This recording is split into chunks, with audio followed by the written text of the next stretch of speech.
আসসালামু আলাইকুম। আশা করি সবাই ভালো আছেন। বসে বসে একটা জিনিস ভাবছি, জানেন তো, যে হঠাৎ করে আপনার ফোনটা যদি 7 দিনের জন্য বন্ধ করে রাখেন, সকল যোগাযোগ মাধ্যম বন্ধ, অ্যামিউজমেন্ট, এন্টারটেনমেন্ট সব কিছু বন্ধ, যোগাযোগ সব কিছু 7 দিনের জন্য যদি একদম টোটালি অফ করে রাখেন, কে কে আপনার খোঁজ নেবে? কে কে আপনার সাথে যোগাযোগ করার জন্য মরিয়া হয়ে উঠবে? কে কে সেই আগের দিনের মতো, যখন এই ডিভাইসগুলো ছিল না, আপনার সাথে দেখা করতে চলে আসবে আপনার কুশলাদি জানার জন্য? বলেন তো, খুব কঠিন প্রশ্ন করে ফেললাম, তাই না? এবং নিজের কাছেও প্রশ্ন করুন যে আপনি কি আসলে চান যে 7 দিনের জন্য পারবেন আপনার ফোনটাকে বন্ধ রাখতে, বা 7 দিন আপনি ফোন ছাড়া চলতে পারবেন? মনে হয় না কিন্তু। অ্যাটলিস্ট বর্তমান জামানায় তো সম্ভবই না। বর্তমান যুগে ফোন ছাড়া, ফোন হচ্ছে এই মুঠো ফোনটার মাধ্যমে কিন্তু আমরা কি করি, আমাদের সকল পৃথিবী আমার হাতের মুঠোয়, তাই না? সকল কিছু, খবরাখবর বলি, যোগাযোগ বলি, বিনোদন বলি, সব কিছুই কিন্তু এই ফোনটা, তাই না?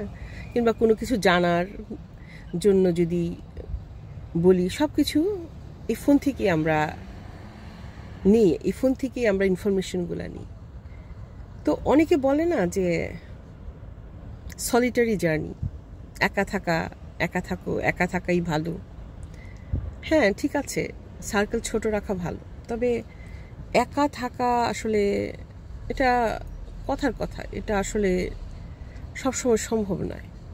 একা থাকা আসলে যায় না। মানুষ তো সামাজিক জীব, কোনো না কোনো কিছুর সাথে মানুষ কানেক্টেড হয়, কানেকশন লাগে। সেটা হোক মানুষের সাথে, সেটা হোক বইয়ের সাথে, সেটা হোক কোনো সিনেমা দেখে, কিংবা কোনো গল্পের বই পড়ে, কোনো গান শুনে, কিংবা সোশ্যাল মিডিয়ায় কারোর সাথে চিটচ্যাট করে, ফেসবুকিংয়ের মাধ্যমে, যে কোনো উপায়ে হোক, কিংবা ইউটিউব দেখে, মানে কোনো না কোনোভাবে মানুষের কিন্তু কিছু না কিছুর সাথে কানেকশনটা লাগি, জরুরি হয়ে যায় বর্তমান জামানায়।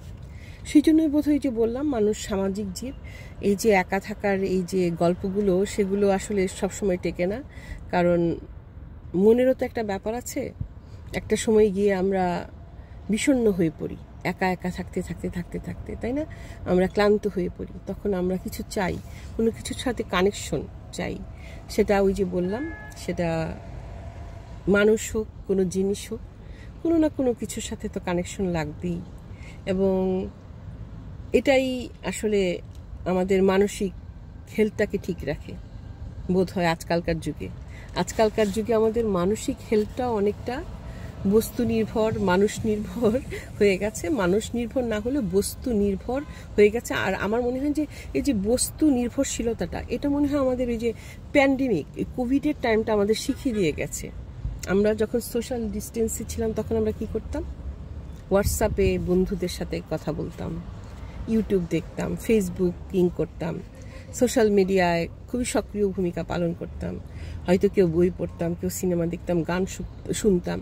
মানুষের সাথে অ্যাটাচমেন্টটা কমে এসেছিল, তবে তারপরে কিন্তু আমরা মানুষ ছাড়া থাকতে পারিনি। এই মেশিনটার মাধ্যমে, এই ডিভাইসটার মাধ্যমে কিন্তু আমরা মানুষের সাথে কানেকশন রেখেছি, তাই না? যে একদম কানেকশন, একদম একটা দ্বীপের মতো, বিচ্ছিন্ন দ্বীপের মতো কিন্তু আমরা থাকতে পারিনি, তাই না? তো আমাদের প্যান্ডেমিক কিছুটা হলেও ওই যে ওইভাবে একা থাকা শিখিয়ে গেছে, মানুষের থেকে একটা দূরত্ব শিখিয়েছে ঠিকই, কিন্তু একদম ডিসকানেক্টেড করে দেয়নি।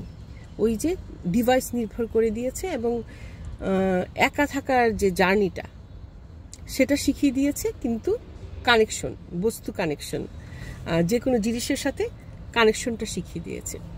তো ভেবে দেখবেন সবাই, অনেক কিছু বলে ফেললাম। আল্লাহ হাফেজ সবাই।